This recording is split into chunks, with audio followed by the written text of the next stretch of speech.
Hello guys, আসসালামু আলাইকুম। আজকে আমি চিংড়ি মাছের বড়া বানাব। চিংড়ি মাছের বড়ার জন্য ঝুট তৈরি করলাম।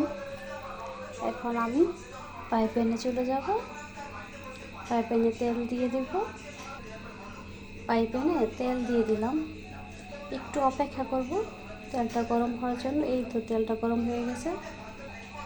এখন আমি চিংড়ি মাছের বড়াটা দিয়ে দেব। এমন করে এক এক করে সবগুলো দিয়ে দেব।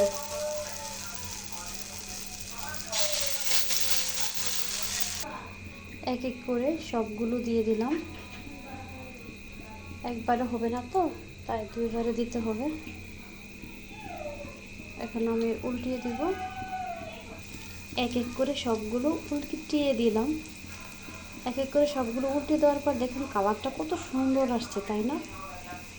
ওয়াও, আমার মনে হচ্ছে খেতেও অসাধারণ টেস্ট হবে।